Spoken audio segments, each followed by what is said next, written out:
I don't know, it felt great to be enough in control of my emotions, even when I wasn't like dialed into my emotions at the time. And it kind of just happened. Again, it kind of surprised me that he was able to get it in pretty quickly. And I just was so excited and proud of myself that I didn't get worked up. I didn't get bent out of shape.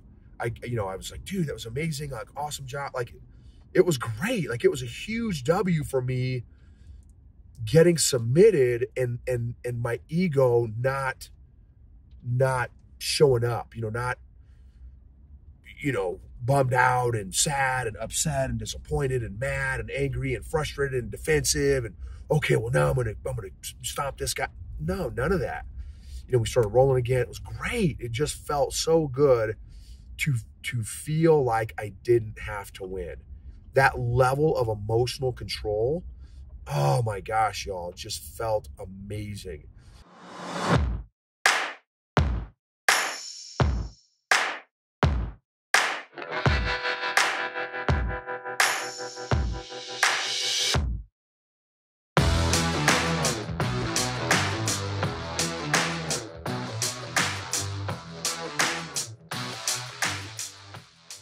EQ Gangsters, so much to catch you up on, so much.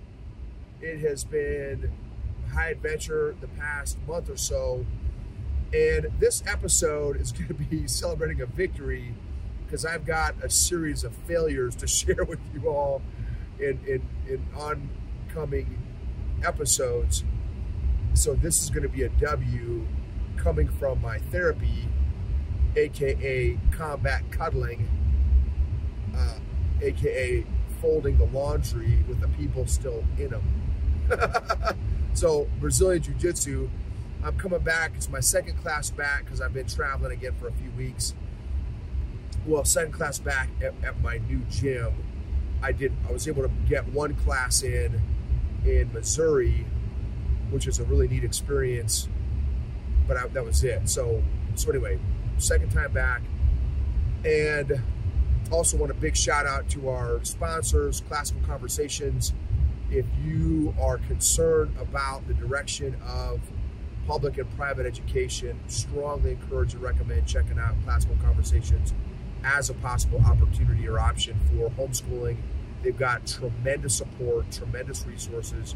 They've got in my opinion, a great balance between structure. There's enough bones, enough of a skeleton, and then you can kind of adjust and adjust to make it fit your family. So it's a tremendous amount of support. They're all about community.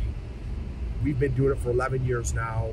So incredibly thankful for how my daughter has developed throughout the years. Now that she's a sophomore in high school, she has 9 other kids in her class that they meet once a week. Again, definitely recommend it. Go to classicalconversations.com/Gibbons, Gibbens, to get some more details. There's a couple free resources on that link, classicalconversations.com/Gibbons.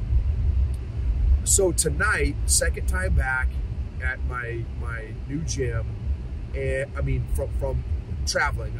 This is my probably 3rd month now of this gym, but from traveling, this is my second time back, and we have done no-gi, which for, again, my non-jiu-jitsu folks, that's where you're just basically wearing your shorts or sweats and a t-shirt, or leggings or spandex, and they call them rash guards, and then a rash guard top. So it's not like the big pajamas, the big thick pajamas. Well, anyway, our gym has been going through some changes and stuff, and they are, it sounds like, possibly bringing on another gym to partner with. So combining kind of 2 schools. And sometimes when you haven't rolled with somebody before, a new group, and their gym was there tonight. So it was the new gym and our gym, and it was, again, my first time meeting this new gym. And they have a gym further in town. So they've had their own gym for a number of years, but it's again, my first time rolling with these guys. And I love rolling with new people because it's a, you know, it's just a whole different experience, different body sizes, different body types, different strengths, different speeds, different techniques, you know, so it's a new puzzle piece kind of thing. And so what was awesome was, and because you're in no-gi, you know, just wearing your rash guard top and bottom and some shorts, or again, t-shirt, sweats, you have no idea what belt level somebody is until you kind of start rolling, and you can kind of feel kind of what level they are, how technical they are, that kind of thing, how composed they are, how methodical they are, that kind of thing. And so it was great, and man, it was awesome. So I try to roll with as many of the new folks as possible. They're not new in jiu-jitsu, they're new to me. Some of these young kids, I mean, I'm literally 20 years old. One guy is 20 years old. He's been rolling for 12 years. The other guy was 22, has been rolling for 12 and a half years. So I'm like, oh snap. And so what was great was, and again, this is a W because I've got some more podcast episodes going to be coming of some tremendous failures. I had a massive, massive failure on my hunting trip in Kodiak Island that I went, it was a whole another story. Again, it's a whole separate episode. So anyway, I'm trying to, again, get better at celebrating my growth instead of just constantly beating myself up for all the times I suck, and still have so much work to do in the area of self-awareness and self-management. And so, anyway, it was tonight. What I realized was, you know, one of the big things I love about jiu-jitsu is you have to be present. You have to be mentally, emotionally, physically present. You can't, well, at least at my level, because I'm not super high speed, I can't let my mind wander. I can't, like, oh, let me think about what am I going to do tomorrow, or let me think about my corporate clients I have tomorrow, or let me do an after action review, an AAR of my day-to-day. Like, I'm not at that technical skill level yet, so I still have to very much stay very present and engaged with my training partner, which is almost like a dance. You're kind of like doing a combat dance, if you will. And what I was so excited about, one of my early rolls, it was maybe my second or third roll, this young guy, and it's the first time I've ever rolled with Jesus, y'all. I legit rolled with Jesus. So those y'all, hey, Jesus isn't real, he doesn't exist, I rolled with him tonight, y'all. So, great young kid, he's 20 years old. I said, what's your name? He said, well, it's Jesus or Jesus. I'm like, dude, I've never rolled with Jesus. I said, I read your book all the time, but I've never rolled with you. So it was kind of funny. Super kid. Anyway, young kid, 20 years old, half my size easily. You know, and I always like to start on my back because, you know, I'm bigger than everybody. So I don't like to use that as an unfair advantage. Now, if I can sweep somebody, I'll sweep them. And, you know, depending on their skill level, I'll maybe roll back over, let them go back on top. But it just depends on what level they are. Anyway, so I asked him when we kind of started rolling, how long you been rolling? He said 12 and a half years. I'm like, oh my gosh, dude. Okay, well, I'm about to get balled up. And so he kind of laughed. And so, you know, he started doing his thing. And boom, I'm just doing my defensive game, which again, I'm very, very comfortable playing defense, very comfortable. And I would argue probably even too comfortable. Like, it's definitely my comfort zone in jiu-jitsu is just playing defense, because I've been doing it for 6 years now, and six and a half years now playing defense. And so, and I've got a little teeny offensive game, but again, not much. 99% of my game is defense, and which I know I need to develop my offensive game. But he, you know, I'm just kind of doing my defensive thing. He's very fast. He's very agile. His transitions from one position to the next is very smooth. And boom, he got me in literally my favorite submission, which is called the arm triangle. And I'm like, okay, you know, no panic. I don't ever panic, because I'm always playing defense. So okay, he's got my arm over. All right, stay cool. And again, because he's smaller than me, so I'm like, okay, if I need to, I can just probably muscle out of this. But I don't like to do that because I want to use technique and not my size or muscles. And so boom, he kind of sinks it even more. And I'm like, oh, snap. Okay, now I've got to get really creative because I'm kind of past the point of muscling out of it. So now I genuinely have to figure out technique of how to get out of this. And boom, he cinched it down one more time, and that was all over. And he tapped me. It was awesome. He like legit tapped me.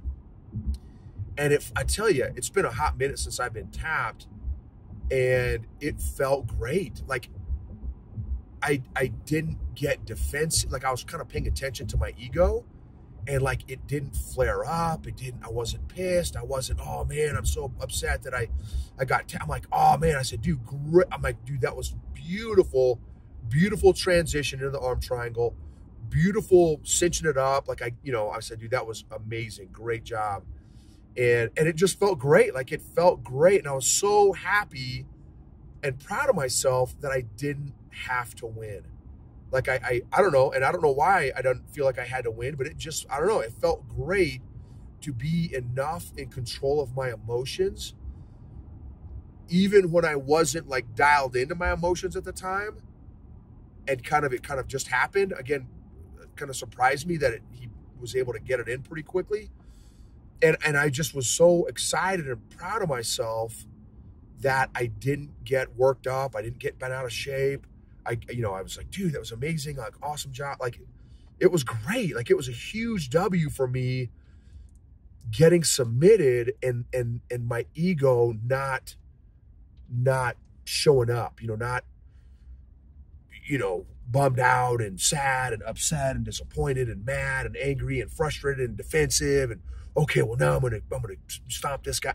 No, none of that. We started rolling again. It was great. It just felt so good to feel like I didn't have to win. That level of emotional control, oh my gosh, y'all, it just felt amazing. So anyway, I just wanted to share that with you guys. Maybe not a big deal to you guys.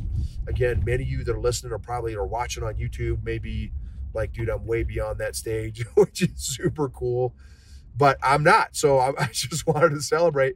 And I also want to encourage you guys. Well, I'm going to do a separate episode. I'm not going to tie this one in, but I want to encourage you guys. I know for me, I'm on this mastermind, this leadership mastermind every Wednesday morning with these leaders.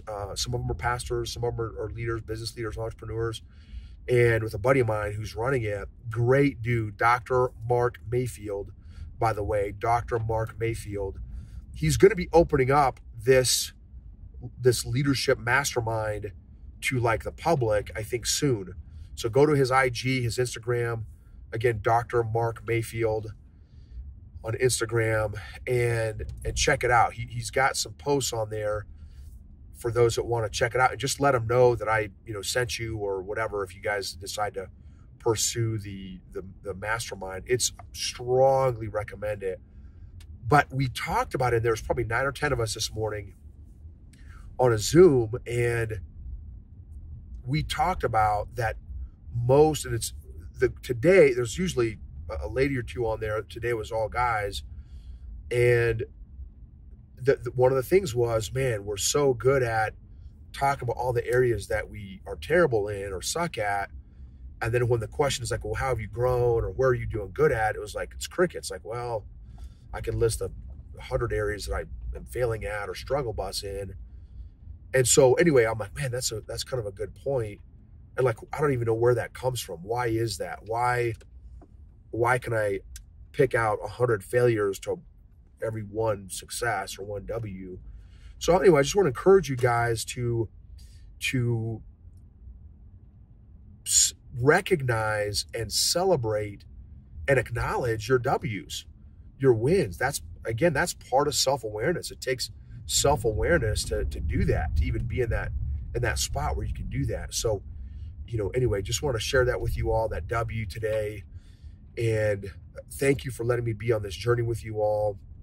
Thank you for subscribing, for sharing an episode with a friend or family member, whether it's on podcast or YouTube. Again, thank you so much. Just so blessed to be a part of this journey with you all. And again, have a lot more episodes that I've got coming that are going to be sharing some more W's, some more failures, and some more exercises. Oh, and we're also tweaking up the EQ Mafia for those of you all that want to be a part of a great EQ community that's all actively working on our emotional health, our emotional intelligence in a safe, supportive, encouraging, focused community. Definitely check out the EQ Mafia as well. Just go to eqgangster.com and you'll be able to find the information on the EQ Mafia. But we're going to have I got a great structure that I'm going to be doing in the EQ Mafia. And anyway, it's going to be awesome. So anyway, thank you all so much. So proud of you for growing and being a part of this journey.